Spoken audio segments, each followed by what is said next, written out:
Once upon a time, a woman named Amanda Adebayo believed she had found her happy ending, but her fairy tale was shattered by the man who promised her forever. This, however, is not the story of her downfall, but of her magnificent return. Our story starts at the very scene of her triumph, in a sunlit backyard where a party was in full swing. The chatter died down as all eyes turned to the gate. There stood Amanda, poised and radiant.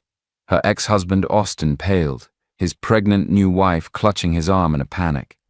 The same man who dismissed her as defective goods 2 years ago was now paralyzed by the sight of 4 beautiful toddlers tumbling out of a white Lamborghini behind the woman he thought he had broken forever.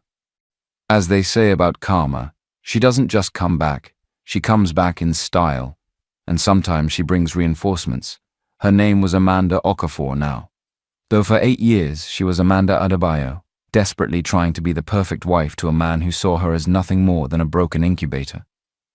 This is the story of how she went from begging doctors to fix her broken body, to watching her ex-husband's world crumble as her 4 children, each carrying the last name Okafor, ran toward the swing set at his precious baby shower.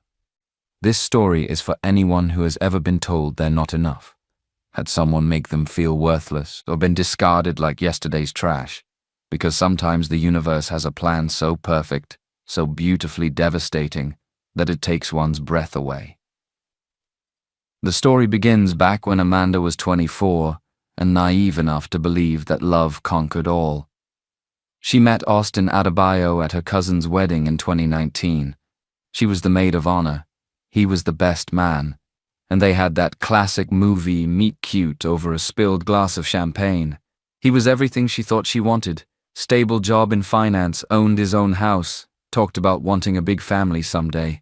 He seemed like the answer to prayers she didn't even know she was praying. For their first 2 years together, she was living in a fairy tale. Austin was attentive, romantic, always talking about their future. He'd point out baby clothes in stores and say things like, "Our kids are going to be so beautiful," or, "I can't wait to be a dad." He made her feel like she was the missing piece in his perfect life puzzle. They got married on a beach abroad with both their families there. She remembered standing in that white dress looking into his eyes as he promised to love her, in sickness and in health, for better or worse. She believed every word. She thought she'd found her person. Her forever. The problem started about 6 months after their honeymoon. They'd been trying to get pregnant. And when it didn't happen right away, Austin started making comments. Little things at first, asking if she was tracking her cycle correctly, suggesting she needed to eat healthier, exercise more. When she got her period each month, she'd see this flash of disappointment in his eyes that he tried to hide behind concerned husband's smiles. By their 2nd year of marriage, the trying had become mechanical, scheduled, joyless. Austin bought ovulation kits, tracked everything on apps, turned their bedroom into a fertility lab. The man who used to kiss her good morning now just asked if it was the right time when he looked at her. Then came the doctor appointments. Month after month of tests, procedures, consultations. Her body was poked, prodded, analyzed, and measured.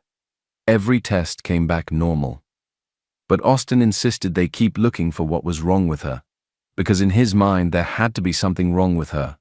The possibility that fertility issues might be on his side never entered his vocabulary. She started taking fertility medications that made her sick, with mood swings that Austin had no patience for. When she'd cry from the hormones, he'd snap at her about being too emotional and how stress was probably why she couldn't get pregnant. He started working late more often, going out with friends, leaving her home alone with pregnancy forums and fertility apps. The worst part was watching him around other people's children. He'd light up with his nieces and nephews, posting pictures on social media with captions like, "Can't wait for my own little ones." His mother started making comments about how she was still waiting for grandchildren, while looking directly at Amanda during family dinners. By year 3 of their marriage, Austin had stopped pretending to be patient. He'd make jokes about her biological clock in front of their friends.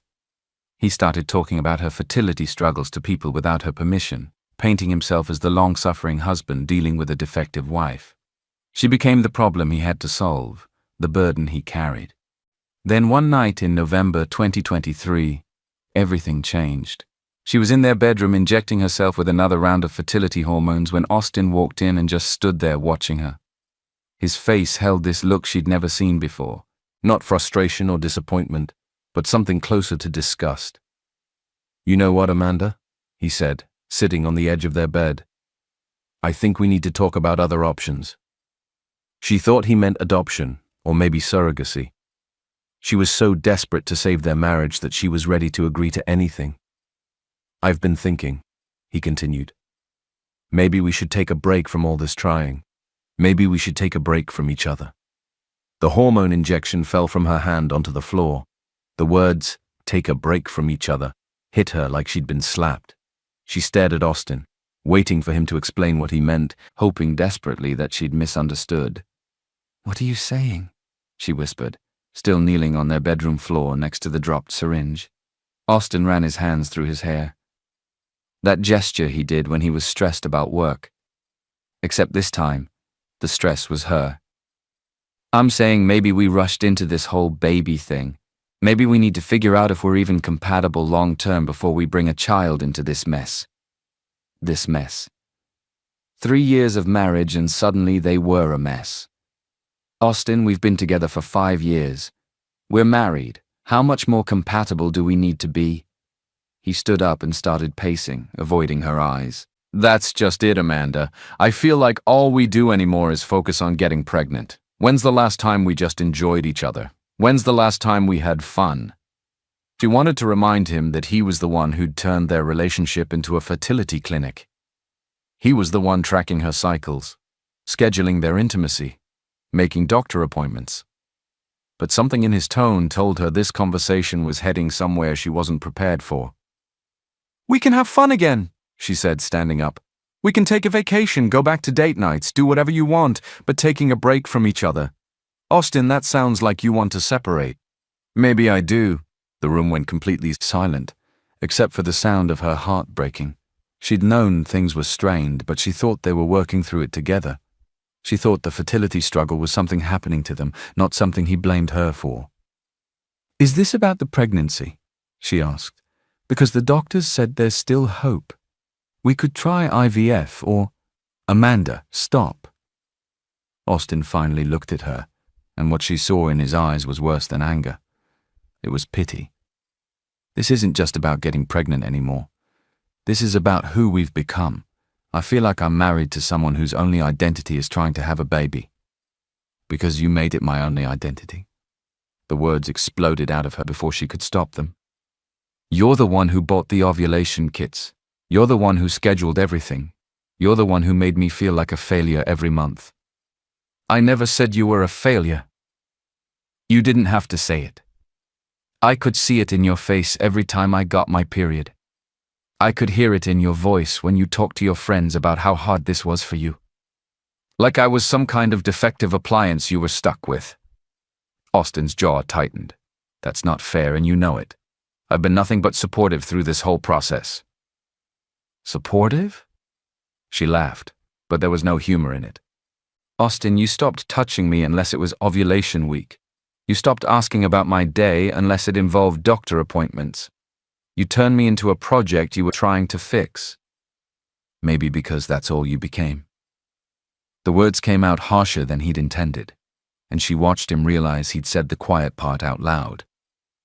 "I mean, no, don't take it back. That's what you really think, isn't it? That I became broken and you got tired of dealing with it." They stared at each other across their bedroom, and she felt the foundation of everything she'd believed about their marriage cracking beneath her feet. This wasn't about taking a break from trying to conceive. This was about Austin being done with her. "I think," Austin said carefully, "we both need some space to figure out what we really want. I know what I want. I want my husband back. I want the man who used to hold me when I cried, who used to tell me everything would work out, who used to make me feel like I was enough just as I am. Maybe that's the problem, Amanda. Maybe you were enough for who I was then. But I've grown. I've changed. And maybe we're just not compatible anymore." The cruelty of it took her breath away. He was essentially telling her that his growth meant outgrowing her, like she was some phase he'd moved past. "So what are you saying? You want a divorce?" "I'm saying I want some time apart to think about whether this marriage is what either of us really wants anymore. She sat down on their bed, trying to process what was happening. "Where am I supposed to go? This is our house." "Actually," Austin said, and something in his tone made her blood run cold. "It's my house. I bought it before we got married, remember? But I'm not going to kick you out or anything. We can figure out the logistics." The logistics. He was already talking about their separation like a business transaction. "How long have you been thinking about this?" she asked quietly. Austin was quiet for a long moment. "Honestly, since the last IVF consultation when the doctor said we might need to consider more aggressive treatments. I just kept thinking about whether I wanted to go through all that and whether I wanted to go through it with you. Whether he wanted to go through it with her. Not whether they could handle it together, but whether she was worth the effort. Have you talked to anyone about this?" Another pause. "I've mentioned some of our issues to my brother, and my mom's been asking questions about why we don't have kids yet. So I've had to explain some things." Her stomach dropped. "You've been discussing our private medical situation with your family. They're concerned about me, Amanda. They can see how stressed I've been." "Stressed, Austin? I'm the one getting injected with hormones. I'm the one having procedures. I'm the one whose body is being treated like a science experiment. You're stressed? Do you think this has been easy for me? Watching you fall apart every month, dealing with your mood swings, having my family ask me constantly when we're going to have kids and not knowing what to tell them. You could tell them it's none of their business. Or you could get help and figure out why your body won't do what it's supposed to do." The words hung between them like a poison cloud. Austin's face immediately showed regret, but it was too late. He'd finally said what he'd been thinking all along, that her infertility was a personal failing, something she could fix if she just tried harder. "My body won't do what it's supposed to do," she repeated slowly. "Is that really what you think?" "Amanda, I didn't mean—" "No, you meant it.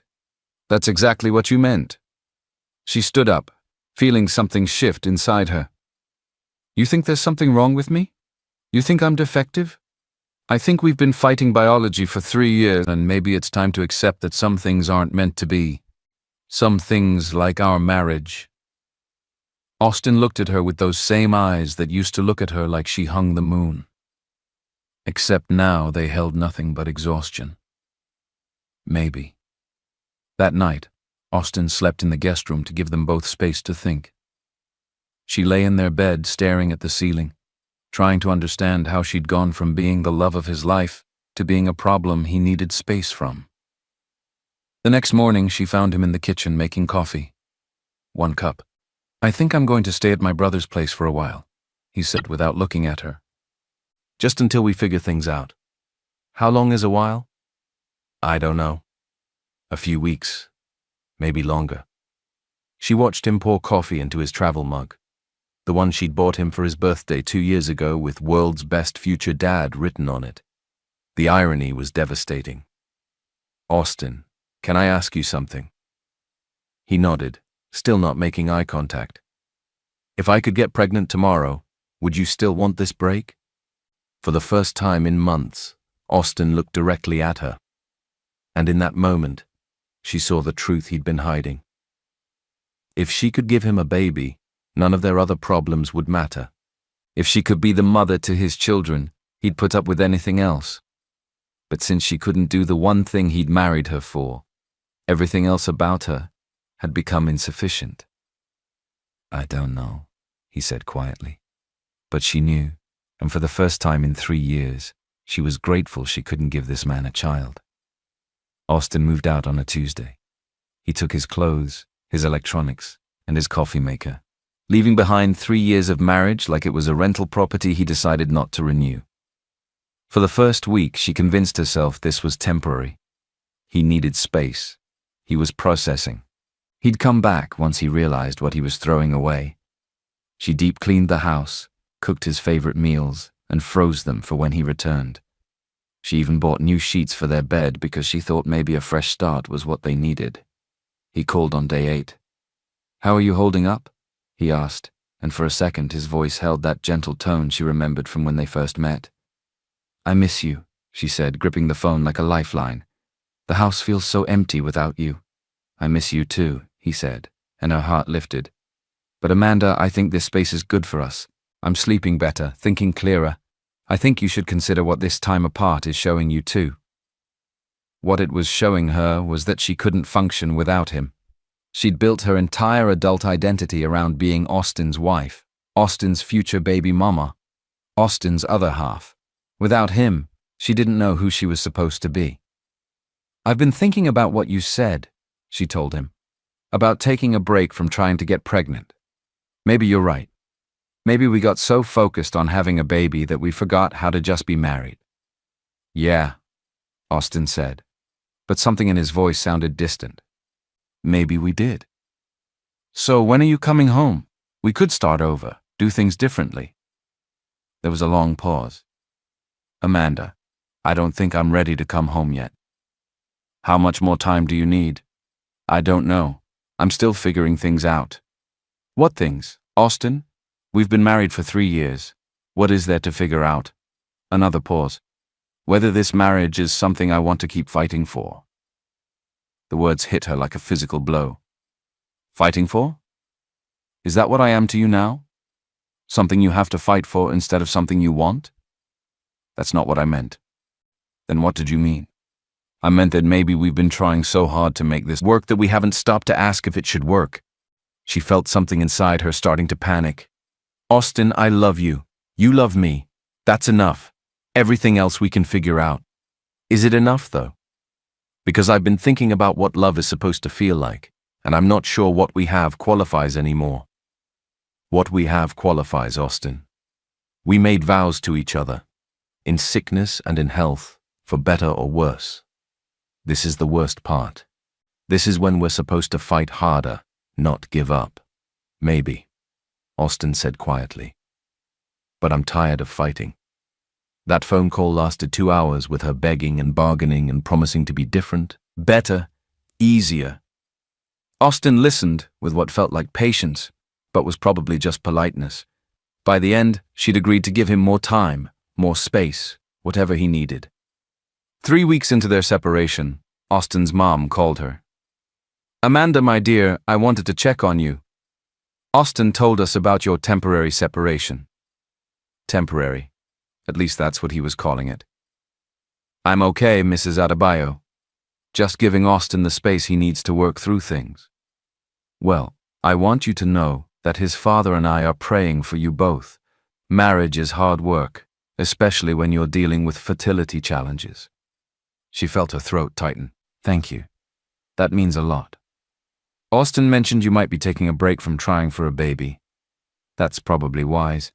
Sometimes when we want something too badly, we push it away. Did he say anything else about our situation? There was a pause. Just that you're both doing some soul-searching about what you want your future to look like. After she hung up, she realized Austin was managing the narrative. To his family, this was a mutual decision, a healthy break where they were both figuring things out. He wasn't the husband who'd abandoned his wife during a medical crisis. He was the reasonable man taking space to make sure he was making the right decisions. The phone calls became less frequent. Austin would check in every few days asking how she was doing, but sharing nothing about what he was doing or feeling. When she asked about coming home, he'd say he wasn't ready. When she asked what he needed to be ready, he'd say he didn't know. 2 months into their separation, she got a call from their insurance company about a claim Austin had submitted for a consultation with a urologist. I'm sorry, there must be some mistake, she told the representative. My husband hasn't seen a urologist. According to our records, Austin Adebayo had a consultation with Dr. Williams on March 15th for a fertility evaluation. Her hands started shaking. Can you tell me what kind of evaluation? I can't give you specific medical details, but I can confirm the appointment was for male factor infertility testing. Austin had gone to a fertility doctor, while telling her he needed space from their fertility journey, while making her feel like she was the one with the problem. He'd been getting his own fertility tested. She called him immediately. Why didn't you tell me you went to see a fertility doctor? Amanda, how did you find out about that? The insurance company called Austin. Why would you get tested without telling me? Because I wanted to know for myself before I told you anything. Know what? Austin was quiet for a long moment. The results showed some issues on my end. Low sperm count, motility problems, stuff that would make it really hard for us to conceive naturally. She sat down hard on her kitchen chair. How long have you known this? About 3 weeks. 3 weeks? Austin, this changes everything. This means it's not my fault. This means all those years of making me feel defective, all those comments about my body not working right, all of it was, Amanda, it doesn't change anything. What do you mean it doesn't change anything? Of course it changes everything. We could do IVF with your sperm or look into other options or, no, we couldn't. Something in his tone made her blood run cold. What do you mean we couldn't? I mean, I don't want to do IVF. I don't want to go through fertility treatments. I don't want to keep trying to force something that clearly isn't meant to happen. But now we know why it wasn't happening. We can fix this. I don't want to fix it, Amanda. I want to accept it. Accept what? That we'll never have children? Accept that maybe we're not supposed to have children together. The word together hung in the air like a bomb waiting to explode. Austin, what aren't you telling me? Silence. Austin, I've been seeing someone. The words hit her like a truck.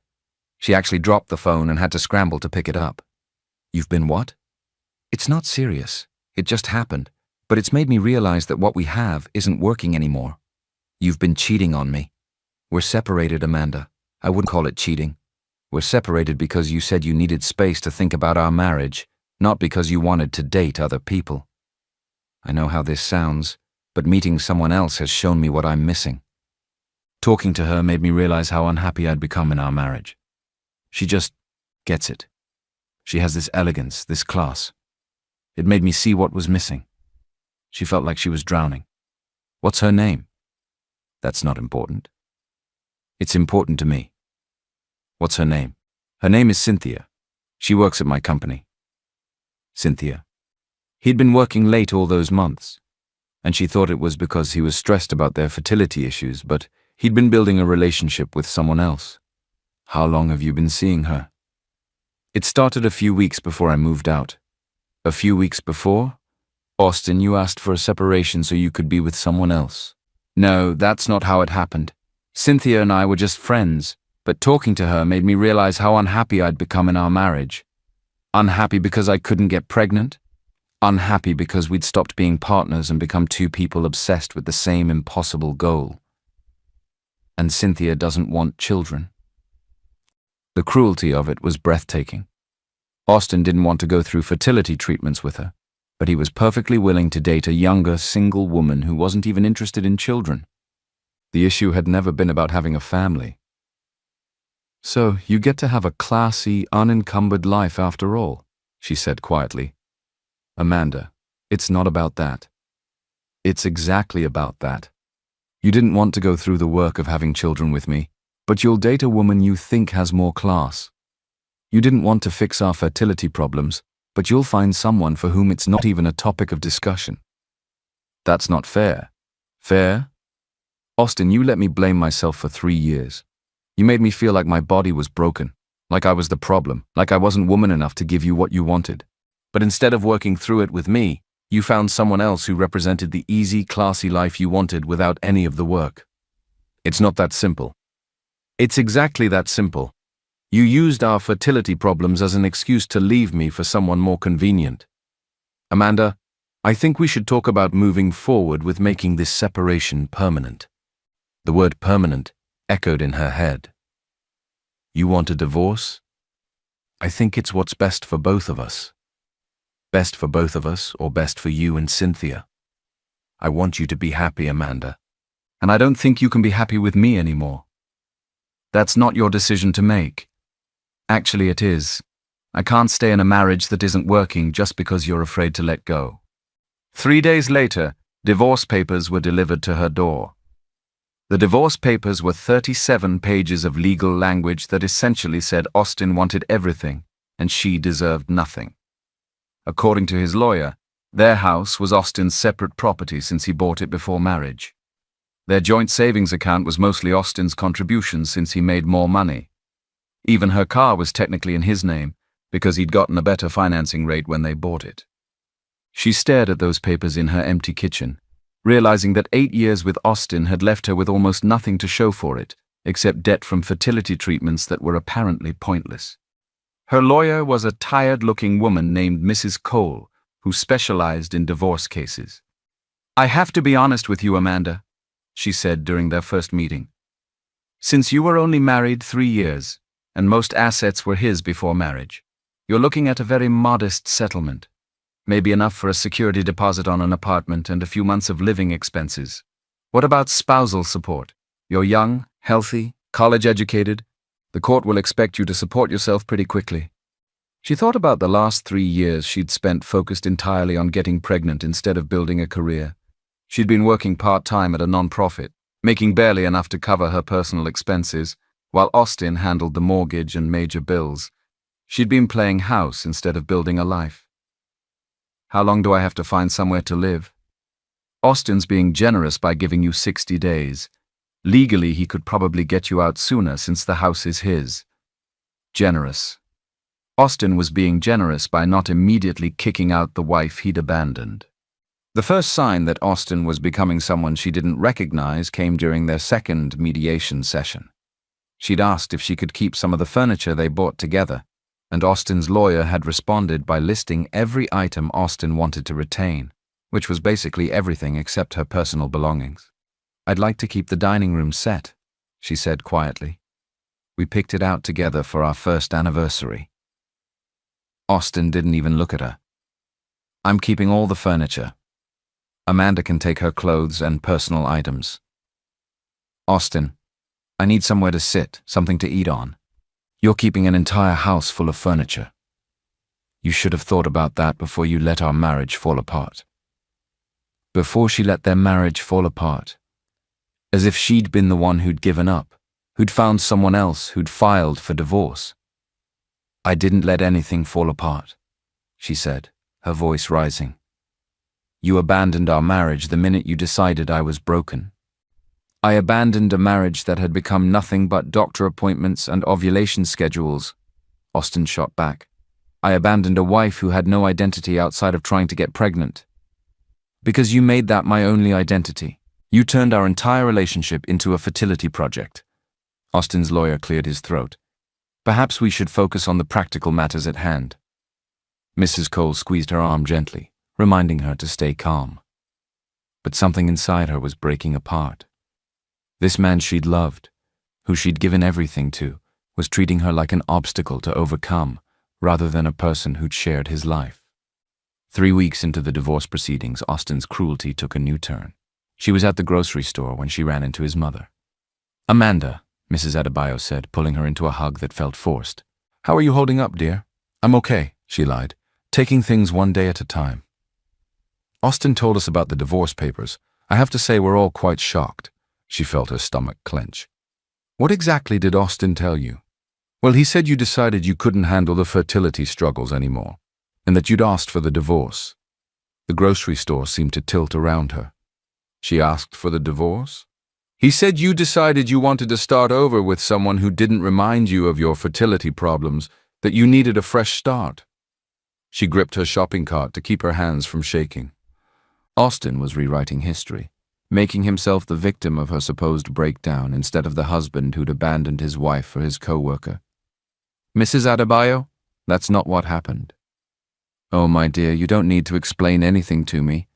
Austin mentioned how hard this has been on you emotionally. He's worried about you, actually. He said you haven't been thinking clearly since the last failed treatment." Austin had told his family she was having a mental breakdown, that she was the one who couldn't handle their fertility struggles, who'd given up on their marriage, who'd asked for a divorce. In his version, he was the concerned husband dealing with an unstable wife who'd abandoned their marriage. "Mrs. Adebayo, Austin is the one who filed for divorce. Austin is the one who moved out. Austin is the one who—" She stopped herself before saying, "cheating with Cynthia," because clearly Austin hadn't mentioned that part of the story. "Oh, sweetie, I think you might be confused about the timeline. Austin said he only filed the papers after you'd already moved out of the house." She stared at her. Austin had told his family that she'd moved out first, that she'd abandoned him. "I never moved out," she said quietly. I'm still living in the house. Mrs. Adebayo looked confused. But Austin said you'd been staying with friends because you couldn't bear to be in the house where you tried so hard to get pregnant. The lies were so elaborate, so detailed, so perfectly designed to make Austin look like the reasonable party dealing with an irrational wife. He'd created an entire narrative where she was the one who'd given up, who'd run away, who'd broken their marriage apart. Mrs. Adebayo, I think there's been some miscommunication. Maybe you should talk to Austin again about what actually happened. She left her groceries in the cart and walked out of the store, her hands shaking so badly she could barely get her keys in the car door. That night she called Austin. Why did you tell your mother I asked for the divorce? Amanda, I never said that. She said you told her I couldn't handle the fertility struggles and wanted a fresh start. I told her you were having a hard time coping, which is true. You told her I moved out first. I told her you were staying other places sometimes, which you have been. I stayed at my sister's house for 2 nights after you served me with divorce papers. That's not the same as moving out. Look, my family was asking questions about why we're getting divorced, and I tried to explain it in a way that didn't make anyone look bad. You made me look like I had a nervous breakdown and abandoned our marriage. I made you look like someone going through a hard time, which is better than the alternative. What alternative? Me telling them the truth about how obsessive and unstable you became about getting pregnant. The words hit her like a slap. Unstable. Amanda, you were injecting yourself with hormones that made you crazy. You couldn't talk about anything except ovulation and fertility treatments. You turned our marriage into a medical procedure. I was trying to have the baby you said you wanted. I wanted a baby, not a wife who disappeared and got replaced by someone obsessed with conception schedules. So now I'm obsessive and unstable, but 3 months ago you were right there with me making those schedules. Because I was trying to support you through something that was clearly more important to you than our actual relationship. She felt like she was losing her mind. Austin was rewriting their entire history, making her the villain in a story where she'd been the one desperately trying to save their marriage. Austin, you're the one who bought the ovulation kits. You're the one who tracked my cycles. You're the one who made doctor appointments. Because you were falling apart every month when you got your period. I was trying to help you feel like we had some control. You're lying. I'm not lying, Amanda. I'm telling you how I experienced our marriage, which was watching the woman I married disappear into an obsession with something we might never have.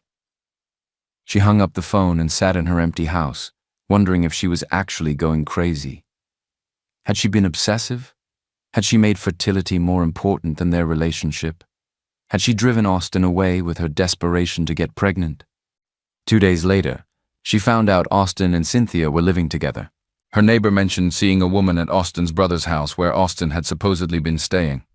When she drove by after work, she saw Austin's car in the driveway along with a sleek new saloon car.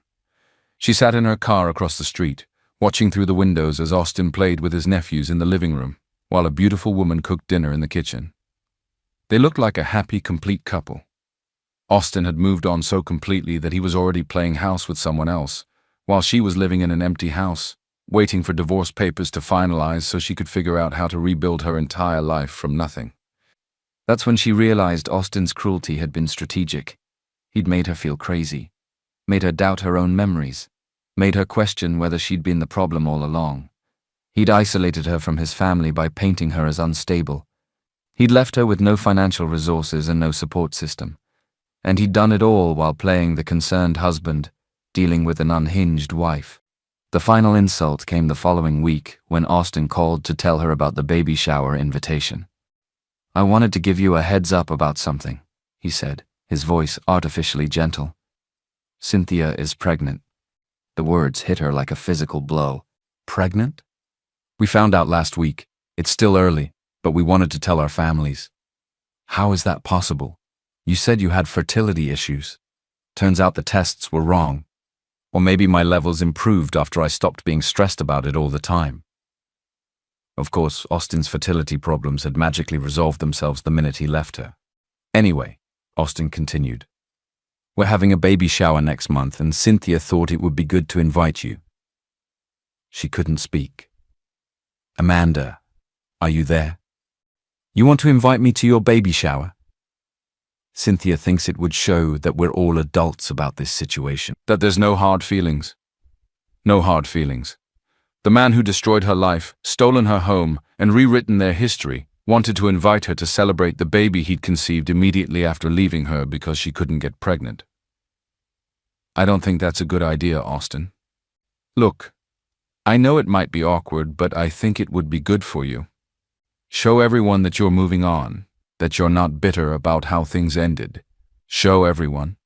Austin wanted her there as proof that his version of their story was true, that she was the one who'd accepted the end of their marriage gracefully because she was mentally unstable anyway. Austin, I'm not coming to your baby shower. I really think you should reconsider. Cynthia's already sent you an invitation. Then Cynthia can expect me to decline. Amanda, this is exactly what I'm talking about. You're letting bitterness control your decisions instead of doing what's healthy. What's healthy is me staying away from the man who destroyed my life. I didn't destroy your life. Our marriage didn't work out. That happens to people. Our marriage didn't work out because you decided I was defective and found someone who wasn't. Our marriage didn't work out because we became incompatible. And the fact that you can't accept that is exactly why I'm worried about you. Austin was doing it again, making her sound crazy for being hurt by his betrayal. Send me the invitation, she said quietly. Really? Send me the invitation, Austin. I want to see it. Great. I think this will be really good for everyone. The invitation arrived 3 days later, addressed to Amanda Adebayo, in elegant script on expensive cardstock. The return address was Austin's brother's house, where Austin was apparently still pretending he lived alone. Inside, in flowing calligraphy, it read, "You're invited to celebrate the upcoming arrival of baby Adebayo. Join Austin and Cynthia as they prepare to welcome their little miracle." Their little miracle.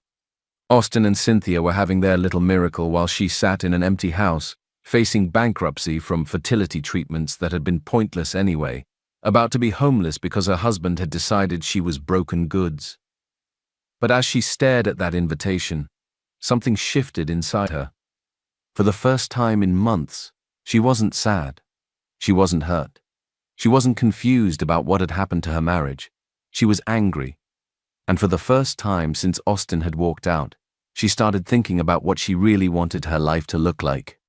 She spent 3 days staring at that baby shower invitation, reading and rereading those words, little miracle, until they burned themselves into her brain.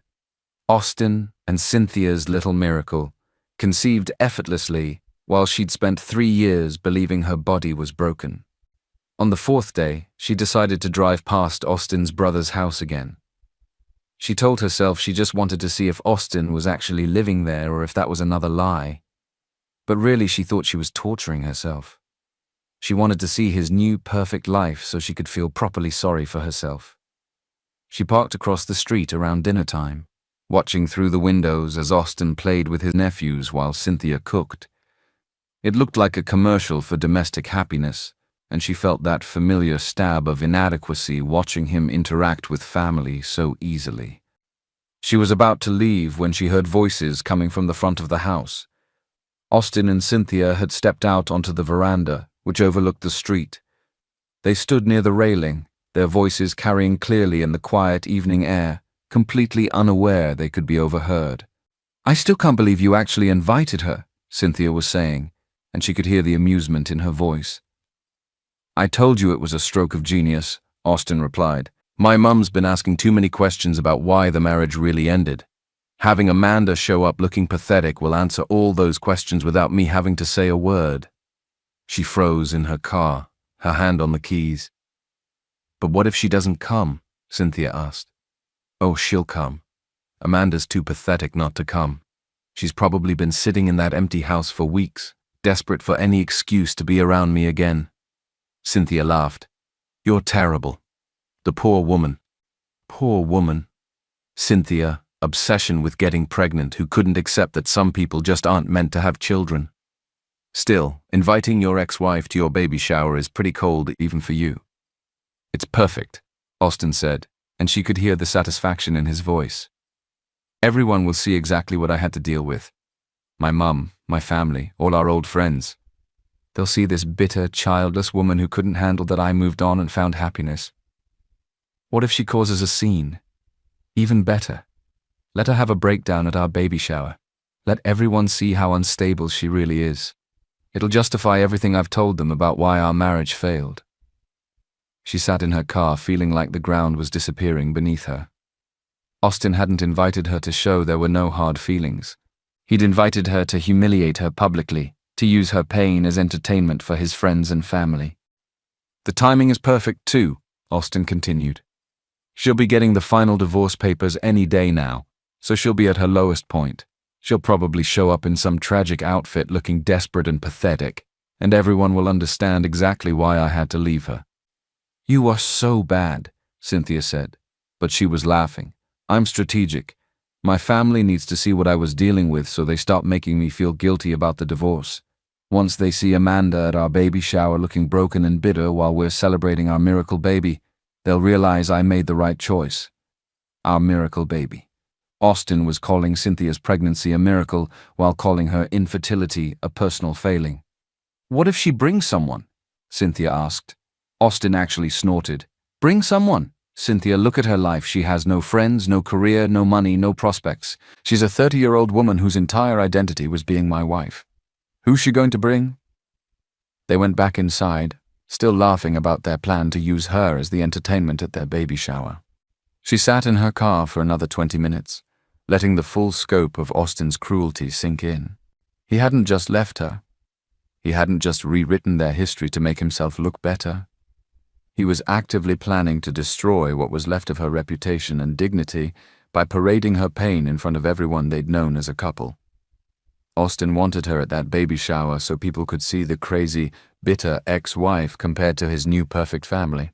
He wanted her presence to justify every lie he'd told about their marriage, every cruel comment he'd made about her fertility, every way he'd painted her as the problem. She drove home in a daze, finally understanding that the man she'd loved for 8 years was not just indifferent to her pain. He was actively enjoying it. He was using her suffering as a tool to make himself look better. That night, she called her sister Maria for the first time since the divorce papers had arrived. Amanda, I've been wondering when you were going to call me back. I know. I'm sorry. I've been dealing with a lot. How are you holding up with everything? She broke down and told her everything. The separation, the fertility test results Austin had hidden, Cynthia, the lies he'd told his family, and finally what she'd overheard about the baby shower. Maria was quiet for a long time after she finished. Amanda, she said finally, that man is a sociopath. I think I might actually be crazy, Maria. He keeps making me feel like I imagined everything, like I was the problem, like our marriage failed because I was obsessive and unstable. You are not crazy. You are not unstable. You are a woman who was emotionally abused by a man who's now trying to publicly humiliate you for his own entertainment. But what if I was obsessive about getting pregnant? What if I did make our marriage all about fertility treatments? Amanda, listen to me. Even if you had been obsessive, even if you had made mistakes, that doesn't justify what Austin did to you. Normal people don't abandon their spouses during medical crisis. Normal people don't cheat and then blame their partner. Normal people don't invite their ex-wife to a baby shower specifically to humiliate them. She started crying for the first time in weeks. And furthermore, Maria continued, Austin participated in every single fertility treatment. He was right there making those schedules, booking those appointments, tracking your cycles. He was just as invested in getting pregnant as you were. But now he's rewriting history to make you the villain. I feel so stupid for believing him when he said he loved me. You're not stupid for believing someone when they say they love you. You're not stupid for trusting your husband. You're not stupid for wanting to save your marriage. Austin is the one who lied, cheated, and manipulated. Austin is the one who should feel stupid. But Maria, I have nothing left. He's taking the house, most of our money, all the furniture. I'm going to be 31 years old, starting over with nothing. And now he wants to parade me around like some cautionary tale about bitter divorced women. Then don't let him. What do you mean? I mean, don't show up to his baby shower looking broken and desperate like he expects. Don't give him the satisfaction of seeing you destroyed. Maria, I am destroyed. No, you're hurt. There's a difference. You're hurt because someone you love turned out to be cruel. But you're not destroyed unless you let him destroy you. I don't know how to not let him destroy me. You start by remembering who you were before Austin Adebayo made you believe you were worthless. You start by remembering that your value as a woman has nothing to do with whether you can give some man a baby. You start by remembering that being childless doesn't make you defective. Being divorced doesn't make you a failure. And being alone doesn't make you pathetic. I don't remember who I was before Austin. Then you figure out who you want to be after Austin, and I guarantee the woman you become will be stronger than the woman he threw away. After she hung up with Maria, she sat in her empty house and thought about Austin's plan. He wanted her to show up broken, desperate, and pathetic so he could use her pain to justify his betrayal. He wanted his family and friends to look at her and think, no wonder Austin left her. But for the first time since this nightmare had started, she began to wonder, what if I didn't show up the way Austin expected? What if instead of being the tragic figure in Austin's redemption story, I became something else entirely? She looked at that baby shower invitation again, but this time she wasn't reading it as a victim. She was reading it as a woman who was about to discover exactly what she was capable of. Austin had made one crucial mistake in his plan to humiliate her publicly. He'd given her advance notice, and he'd completely underestimated who she might become once she stopped believing his lies about who she was. The final divorce papers arrived on a Thursday morning, delivered by a courier who looked embarrassed to be handing her documents that would officially end her marriage. She signed for them with shaking hands, then sat at her kitchen table reading through the settlement agreement that made Austin's victory complete. The house had to be vacated within 30 days. She was getting a small sum from their joint savings, barely enough for first and last month's rent on a decent apartment. Austin was keeping the car since it was in his name, which meant she'd need to figure out transportation. Even her engagement ring had to be returned since it was a conditional gift based on a marriage that was no longer applicable. She called Mrs. Cole, her lawyer, to confirm what she was reading. "I'm sorry, Amanda. Austin's lawyer was very aggressive about this settlement. Since most assets were acquired before marriage and you signed a prenup, our options were limited." "I signed a prenup." "The document you signed before your wedding that waived your rights to spousal property. Don't you remember?" She had a vague memory of Austin bringing her a stack of papers the week before their wedding, telling her it was just insurance paperwork and wedding venue contracts. She'd been so overwhelmed with wedding planning that she'd signed everything he put in front of her without reading carefully. "I thought that was insurance paperwork." "I'm afraid it was a very comprehensive prenuptial agreement. Austin's lawyer probably advised him to have you sign it along with other documents so you wouldn't realize what it was. Austin had tricked her into signing away her rights to their marital assets before they'd even gotten married. He'd been planning his exit strategy from day one." That afternoon, she started looking for apartments she could afford on her non-profit salary. The only places in her price range were studio apartments in rough neighborhoods or shared housing situations with strangers. She was about to become a 31-year-old divorced woman living in a studio apartment with a futon, and whatever belongings Austin decided she could keep. The moving truck Austin hired arrived the following week to collect his furniture. She watched 3 men carry out the dining room set they'd picked out together, the couch where they'd watched movies, the bed where they'd tried so desperately to conceive a child. They left her with her clothes, her books, and a folding chair Austin had forgotten about in the garage. She spent her last night in that house, sitting on the floor of what used to be their bedroom, eating takeout food and wondering how her life had become such a complete disaster. 8 years with Austin, and she was leaving with less than she'd had when she met him. But the worst was yet to come. 2 days before Austin's baby shower, she ran into Cynthia at the grocery store. She was glowing with that first trimester pregnancy radiance, her hand resting protectively on her still flat stomach as she examined prenatal vitamins. "Amanda," she said when she saw her, her voice dripping with fake concern. "How are you doing? Austin said you've been having a really hard time with everything." Amanda stared at this woman who'd stolen her husband and was now carrying the baby she'd spent 3 years failing to conceive. She was younger than her, prettier than her, and apparently more fertile than her. Everything she'd failed to be. "I'm fine," she managed to say. "Good.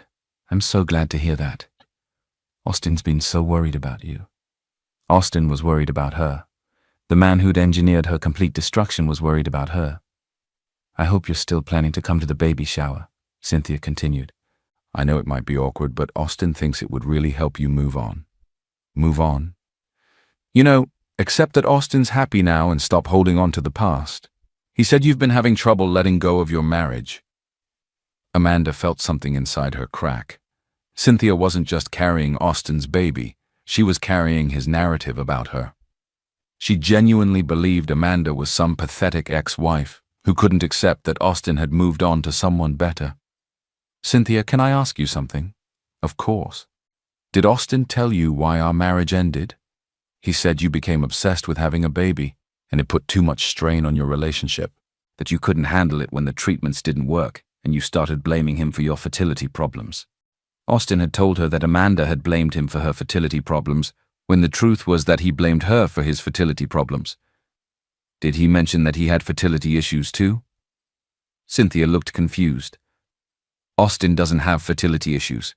The doctor said our baby was conceived naturally. No problems at all. Austin had testing done that showed low sperm count and motility issues. I think you might be confused, Amanda. Austin and I got pregnant on our second month of trying. There's nothing wrong with Austin's fertility. Amanda stared at her, realizing that Austin had lied to her about his test results too. There had never been any fertility issues on his side. He'd invented that story to make her feel less alone in her supposed brokenness, then used it as another reason to leave her when he found someone else. Anyway, Cynthia continued, I hope you can be happy for us. Austin deserves to have the family he's always wanted. Austin deserves to have the family he's always wanted, as if she'd been selfishly preventing him from having children instead of desperately trying to give them to him. She walked away from Cynthia without another word, leaving her groceries in the cart again. In her car, she sat shaking with a rage so pure it scared her. Austin hadn't just left her for someone else. He'd systematically destroyed her sense of reality, made her question her own memories, and convinced everyone in their social circle that she was an unstable woman who'd driven away a good man. And now, he was planning to parade her in front of their friends and family as proof of how right he'd been to leave her. That night, she called Maria again. I can't do this anymore, she told her through tears. Austin has destroyed everything. My marriage, my home, my finances, my reputation. Even the woman he left me for thinks I'm the crazy ex-wife who couldn't handle that he was happy. Amanda, you need to get out of there. Come stay with me in the city for a while. Get away from Austin and his poison. And remember who you are. Maria, I can't afford a plane ticket. I can barely afford rent on a studio apartment. I'll send you a ticket. Just pack a bag and come here. You need distance from this situation before it completely destroys you. What's the point? Austin's won. He got everything he wanted, the perfect wife, the easy pregnancy, and everyone believing I was the problem. I'm just the cautionary tale now. The point is that you're 31 years old and your life is not over. The point is that Austin Adebayo is not the final word on your worth as a human being. The point is that you get to decide what happens next. I don't know what happens next. I don't know who I am without Austin. Then come to the city and figure it out. Come here where no one knows Austin's version of your story, and remember what it feels like to be yourself again. After she hung up with Maria, she sat in her empty house and thought about Austin's baby shower, which was happening in 2 days. He was expecting her to show up broken and desperate, ready to be humiliated for the entertainment of his friends and family. But Maria was right about one thing.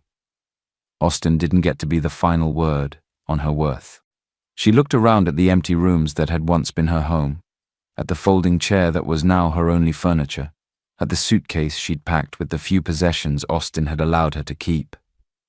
For 3 years, she'd let Austin convince her that her value as a woman depended on her ability to give him children. For 8 years, she'd let him define her worth based on how well she served his needs. For the past 6 months, she'd let him rewrite their history to make her the villain in his redemption story. But sitting in that empty house, something shifted inside her. Maybe it was rock bottom. Or maybe it was the moment she finally stopped believing Austin's lies about who she was. She pulled out that baby shower invitation one more time, reading those words, "Little Miracle," in Cynthia's flowing script. Austin wanted her there as his broken ex-wife. Proof of what happened to women who weren't good enough to keep him. But what if she didn't show up as Austin's ex-wife at all? What if she showed up as someone completely different? She picked up her phone and called Maria back.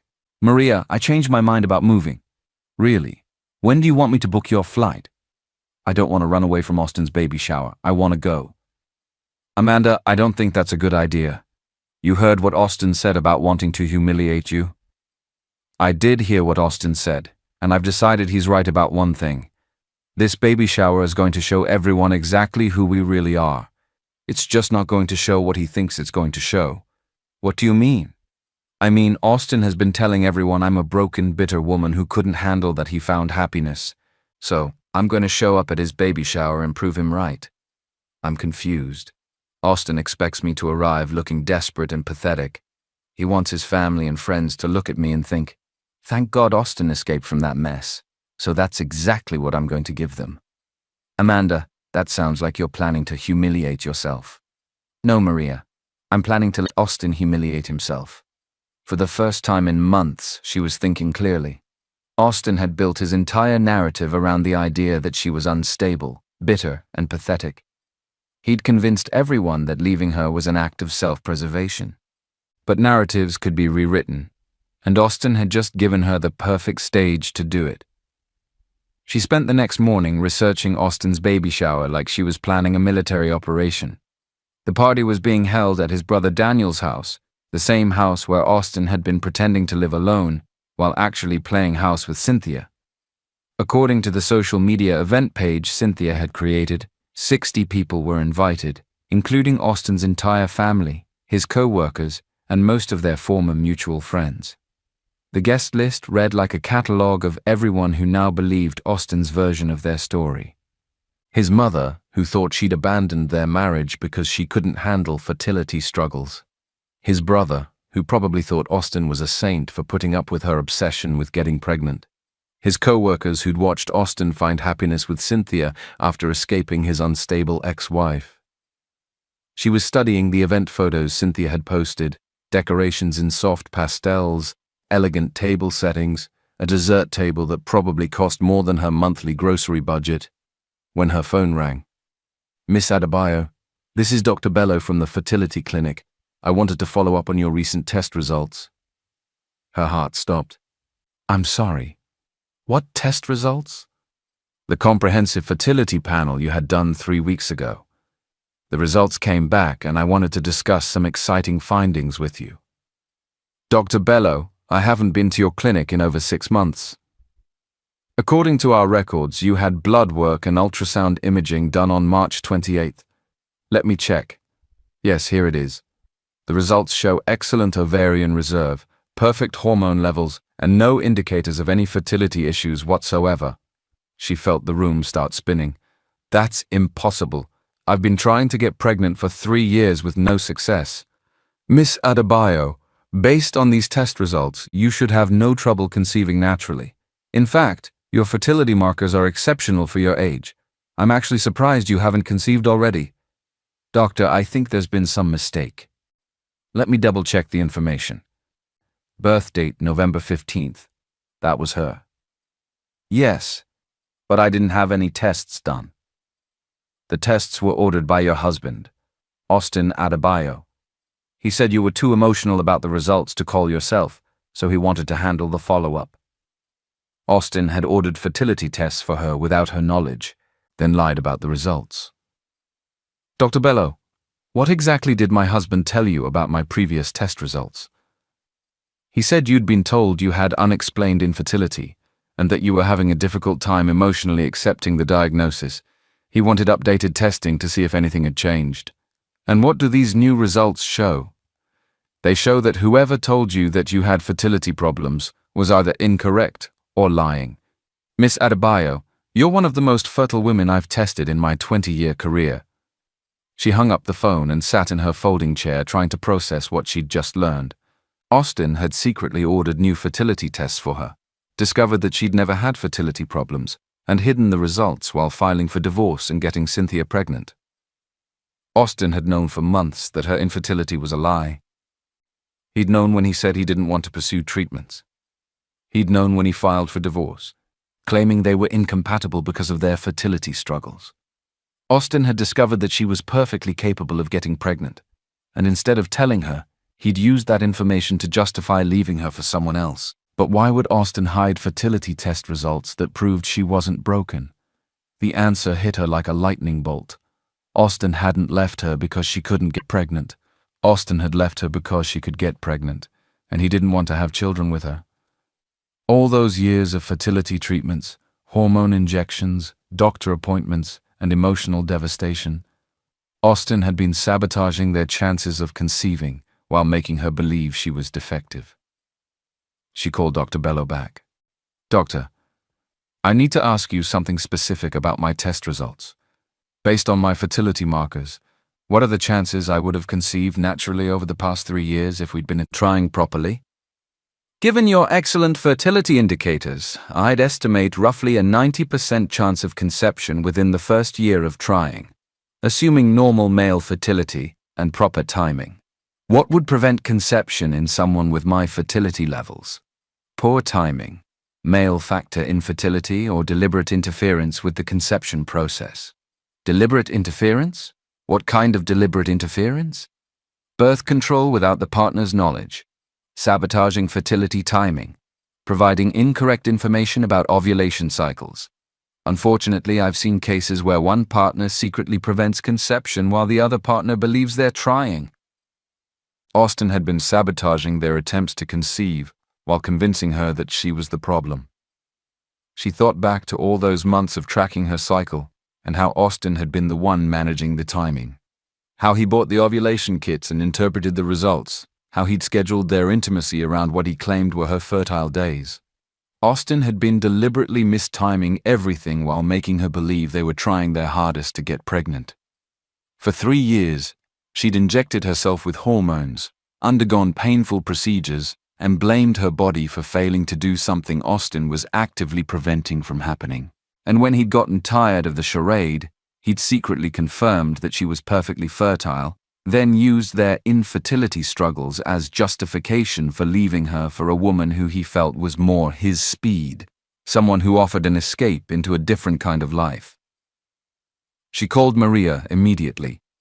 "Maria, I need to tell you something, and it's going to sound insane." "What happened?"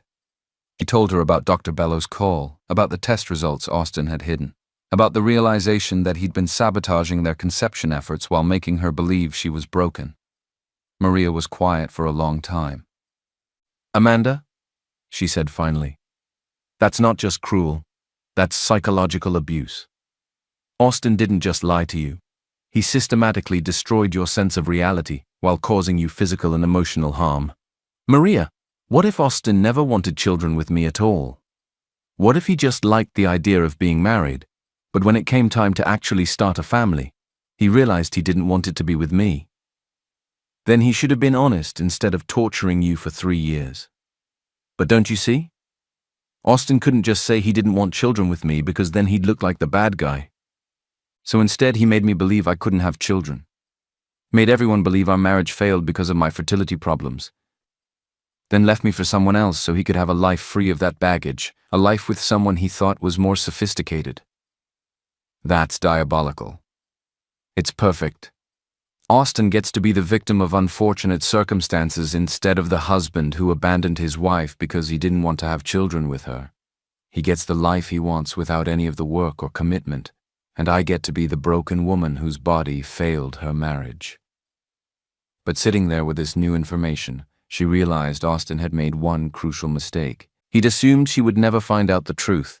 Austin was planning to parade her at his baby shower as proof of his good judgment in leaving her. He wanted everyone to see the bitter, childless ex-wife compared to his new pregnant partner and think he'd made the right choice. But Austin didn't know that she now knew the truth about everything. He didn't know that she had proof of his lies, evidence of his manipulation, documentation of his cruelty. Austin thought he was inviting his broken ex-wife to be humiliated at his baby shower, but he was actually inviting someone who could destroy his entire carefully constructed narrative with a single phone call. She looked at that baby shower invitation again, but this time she wasn't seeing it as a victim. She was seeing it as an opportunity. Austin wanted to use her as entertainment at his party. Fine, but the entertainment wasn't going to be what he expected. She picked up her phone and started making calls. Not to airlines, not to apartments, to find somewhere to hide. She started calling people who could help her become someone Austin would never see coming. Because Austin had taught her something valuable over the past 8 years. If you're going to destroy someone, you make sure they never see it coming. And Austin Adebayo had no idea what was about to hit him. The choice was clear. She could accept Austin's narrative about who she was, the broken, bitter ex-wife whose fertility problems had ruined her marriage, or she could show everyone who Austin really was. She chose destruction, but not her own destruction. His. The first call she made was to Dr. Bello, asking for copies of all her test results and medical records. The second call was to a lawyer who specialized in medical fraud and intentional infliction of emotional distress. The third call was to her sister Maria. Maria, I need you to help me with something, and I need you to trust me completely. What do you need? I need you to help me disappear for 18 months. Disappear? Austin wants to parade me at his baby shower as the broken ex-wife who couldn't handle his happiness. But what if the woman who shows up isn't broken at all? What if she's someone he never could have imagined? Amanda, what are you planning? I'm planning to become someone Austin will wish he'd never betrayed. Maria was quiet for a moment. Okay. What do you need me to do? I need to move to a new city, but not to hide. I need to completely reinvent myself. I need to become successful, confident, and happy. I need to become everything Austin said I could never be without him. That sounds like a good plan for your life. But what does it have to do with the baby shower? Austin sent me an invitation to a baby shower happening 18 months from now. Amanda, Austin's baby shower is this weekend.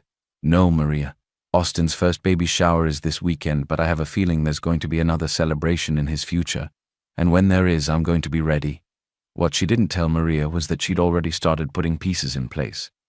The fertility records Dr. Bello had given her were just the beginning. She'd also requested copies of Austin's fertility tests, the ones he'd claimed showed problems but were actually completely normal. She'd documented every lie Austin had told his family about their divorce. She'd saved every text message where he tried to make her feel crazy for remembering their marriage differently than his revised version. But more importantly, she'd started planning for a future Austin couldn't imagine. She moved and enrolled in business school, using the small settlement from their divorce as a down payment on her education. While Austin was playing house with Cynthia, she was learning about entrepreneurship, investment, and building wealth. She started therapy to undo the psychological damage Austin had inflicted, but more importantly, to understand how she'd allowed herself to be manipulated so completely. She learned about gaslighting, emotional abuse, and how abusers systematically destroy their victims' sense of reality. She also learned that everything Austin had told her about herself was a lie. She wasn't obsessive. She was dedicated. She wasn't unstable. She was passionate. She wasn't broken. She was betrayed. She wasn't worthless. She was undervalued. 6 months into her new life, she met Michael Orr at a business conference. Michael was a tech entrepreneur who'd built and sold 3 companies by the age of 35. He was intelligent, kind, successful, and most importantly, he saw her as a whole person rather than a fertility vessel. When she told Michael about her marriage to Austin, he was horrified by the psychological abuse she'd endured. When she told him about Austin's fertility sabotage, Michael held her while she cried for the woman she'd been, who'd believed she was defective. Amanda, Michael said that night, Austin didn't leave you because you couldn't have children. Austin left you because he was terrified of who you might become if you stopped believing his lies about yourself. What do you mean? I mean, Austin kept you small and insecure because that's how he could control you. The moment you discovered your own worth, he'd lose all power over you. So he created a situation where you'd always feel like you needed him to validate your value as a woman. Michael was right. Austin hadn't just sabotaged her fertility. He'd sabotaged her sense of self-worth. Every month she'd failed to get pregnant, she'd believed a little more that she was fundamentally flawed. Every doctor's appointment that didn't yield answers, she'd become more dependent on Austin's support and approval. Austin had been systematically destroying her confidence. so she'd never believed she deserved better than what he was giving her. But Michael saw something in her that Austin had tried to erase: potential. Within a year, Michael and Amanda had launched a consulting firm that helped women start businesses after major life transitions like divorce or job loss.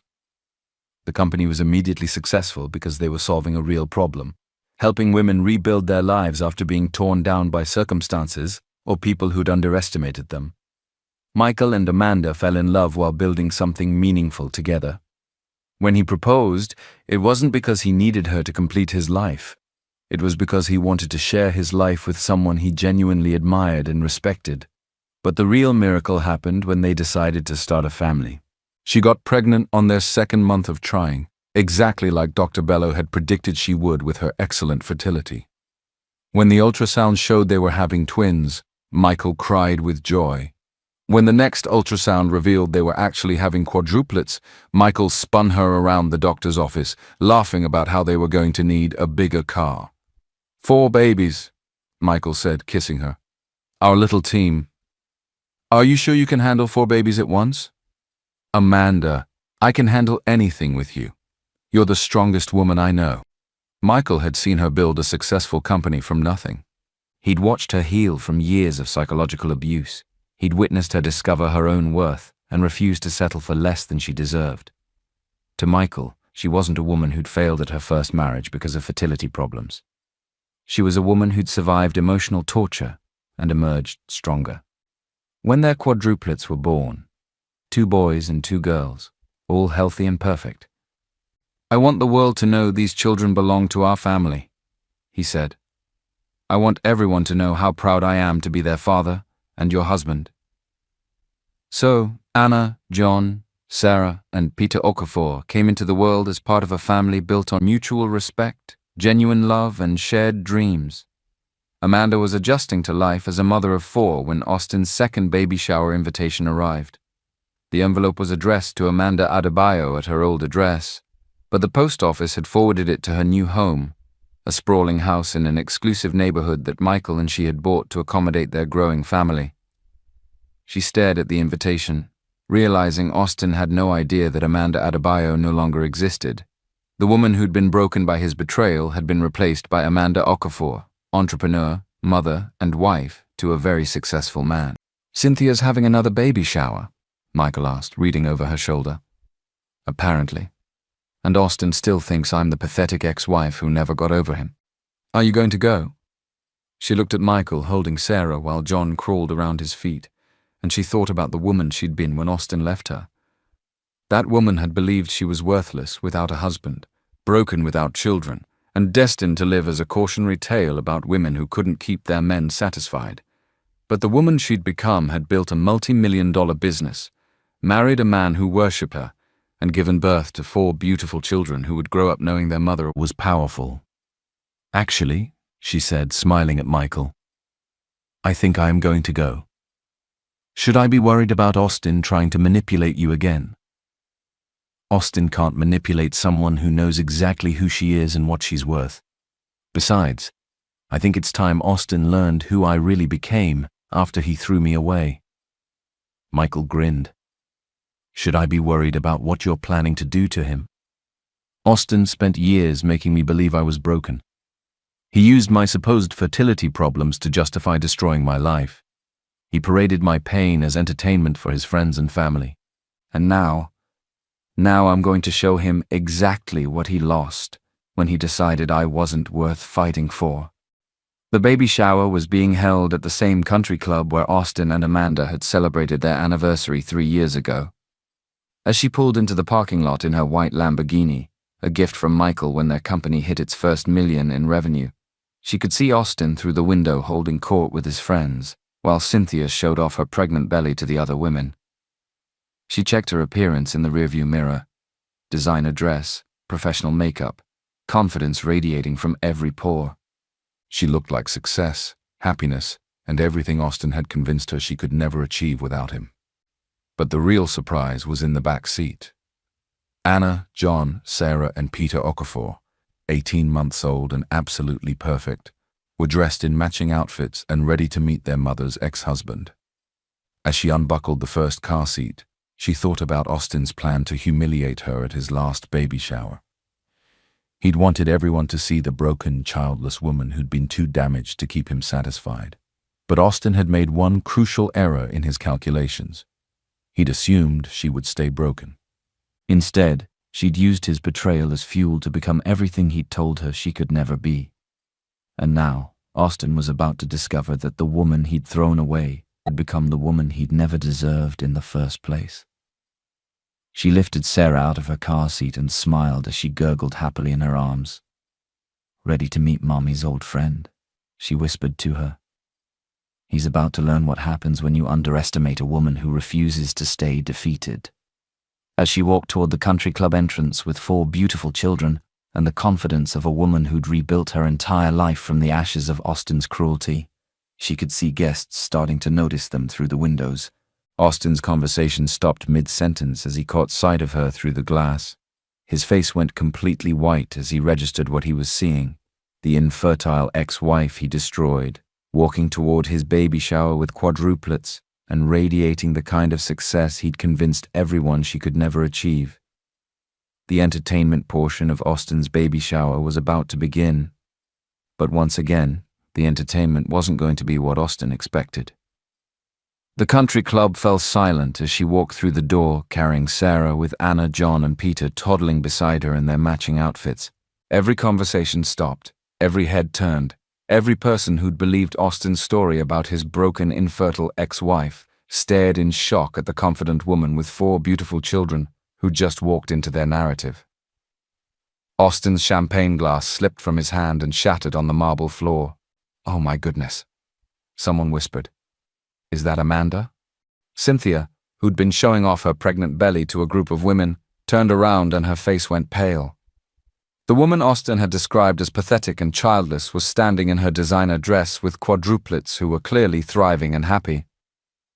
"Amanda," Austin said, his voice barely audible, "what are you doing here?" "You invited me, remember?" she said, her voice calm and confident. "You said it would be good for me to see how happy you are now." Austin's mother approached them first, her eyes wide with confusion. "Amanda, my dear, whose children are these?" "These are my children, Mrs. Adebayo, Anna, John, Sarah, and Peter Okafor."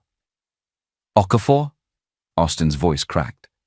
"Yes, they have their father's name, my husband's name."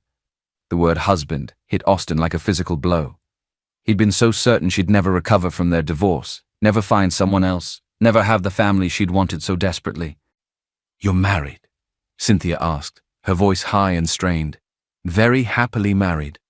Michael and I celebrated our 2nd anniversary last month."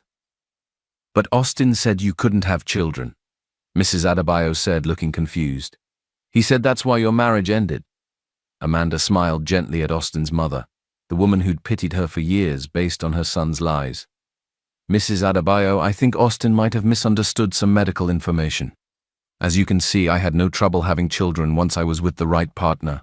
Austin's face was cycling through emotions: shock, panic, rage, and something that looked like recognition that his entire world was about to collapse.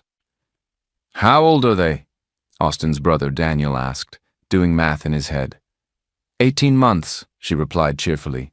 Daniel's eyes widened as he calculated backwards.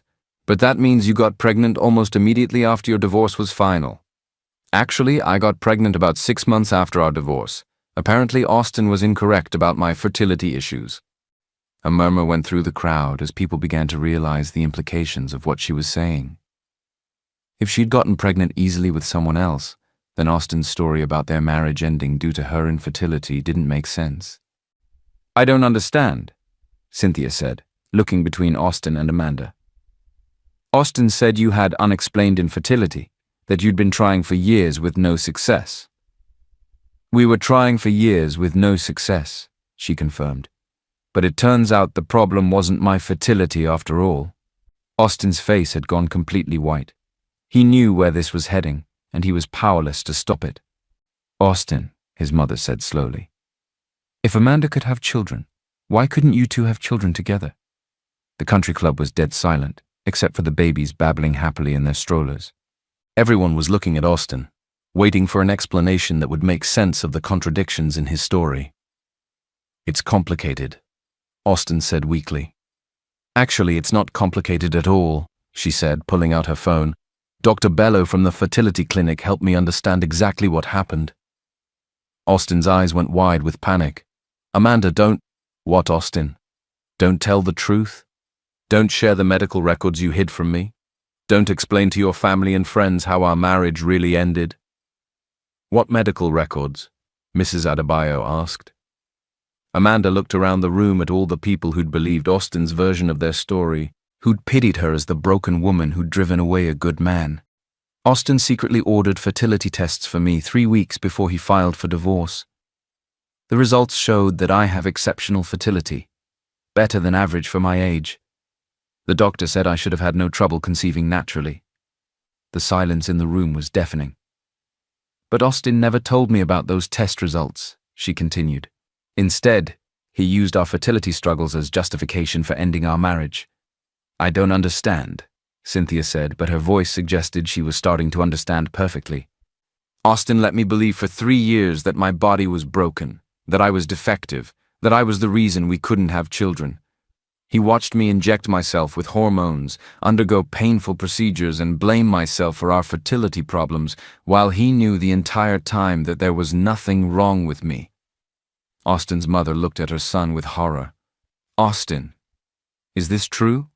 It's not that simple, Austin said desperately. The situation was complicated, and the situation was that Austin didn't want to have children with me, she said calmly. But instead of being honest about that, he sabotaged our attempts to conceive while making me believe I was the problem. That's not true, Austin exploded, but his denial sounded hollow. Really? Then explain how I got pregnant with quadruplets 6 months after our divorce. Austin, explain how a woman with unexplained infertility conceived 4 babies naturally with her new husband. The crowd was staring at Austin with growing understanding and disgust. His story had never made sense, but no one had questioned it because they trusted him. Now faced with proof of his deception, people were seeing Austin for who he really was. Austin, Cynthia said quietly, you told me Amanda blamed you for her fertility problems. You said she became obsessive and unstable. Cynthia, let me explain. You told me she couldn't handle that you'd moved on and found happiness. But Austin, look at her. Does she look like someone who couldn't handle your happiness?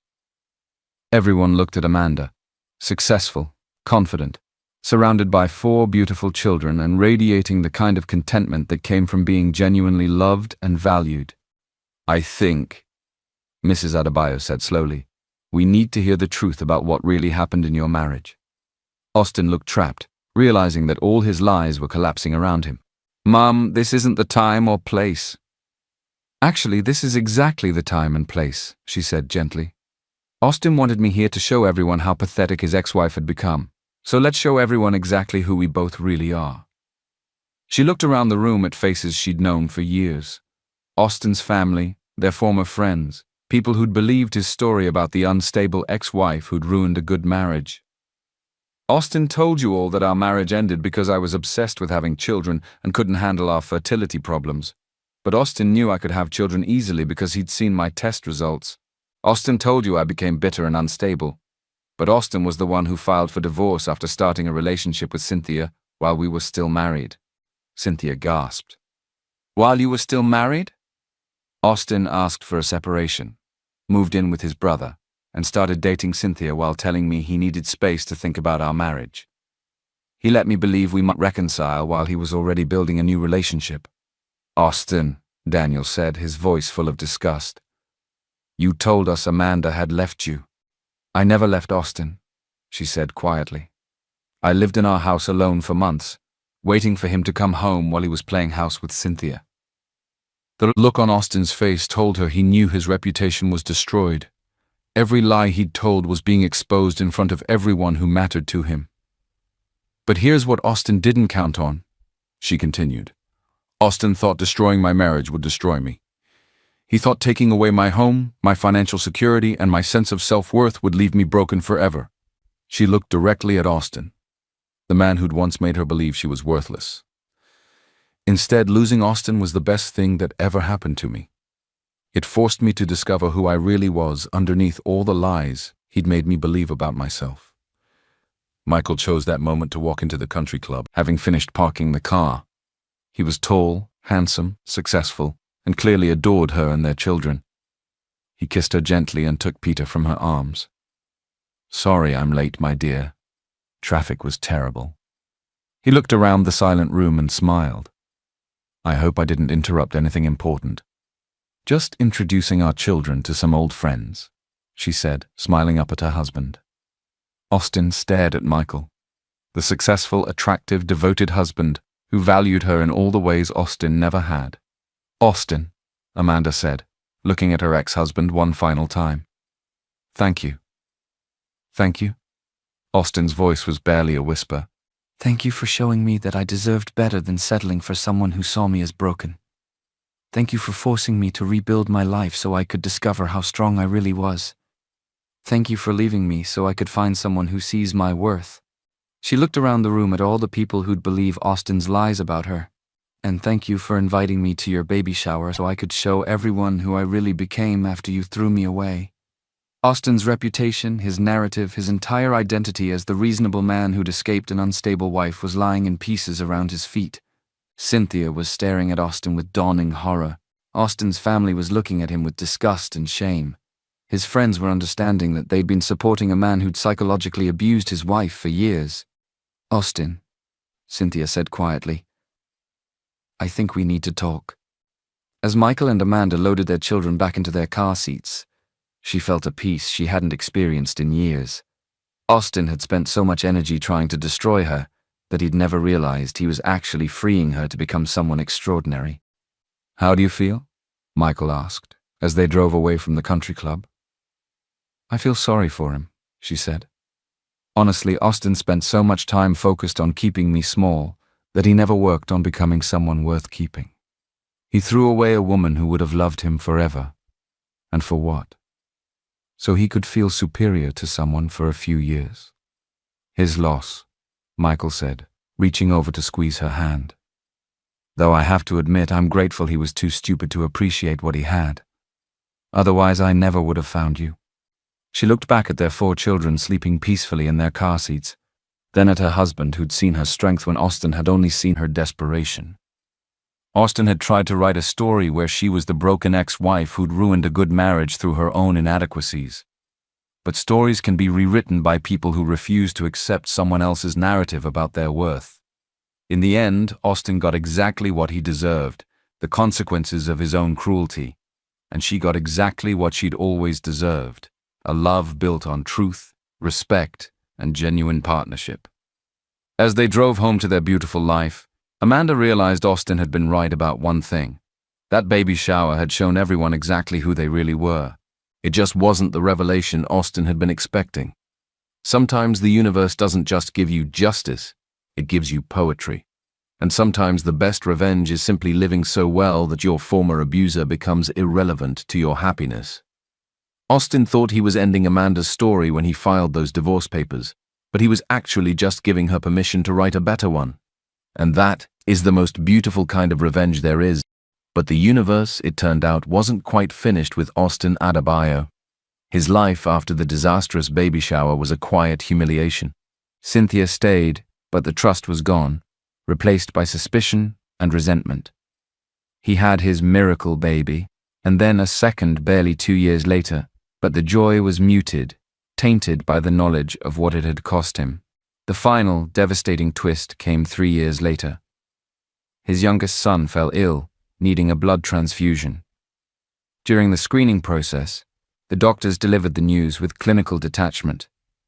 Austin's blood type made it impossible for him to be the boy's biological father. A cold dread washed over him. He paid for a private DNA test for both of Cynthia's children. The results were conclusive. Neither was his. The confrontation was ugly. Cynthia confessed through tears that she had been seeing an old lover, a man she couldn't bring herself to leave, even after meeting Austin. She knew about Austin's fertility issues, and had seen an opportunity. She had passed her lover's children off as his. Austin was more than devastated. He was annihilated. The very foundation of his new life, the miracle babies he had used as a weapon against Amanda, was a lie. The bitterest irony of all was the truth he had tried so hard to escape. He truly did have a fertility problem. He had thrown away Amanda, the one woman who had stood by him, the exceptionally fertile woman who could have given him the family he craved, for a woman whose class was a mask for deceit. He was left with nothing but the ruins of his own making, a man haunted by the ghost of a life he could have had, and the crushing, undeniable truth of his own inadequacy. And that is the most beautiful and most brutal kind of revenge there is.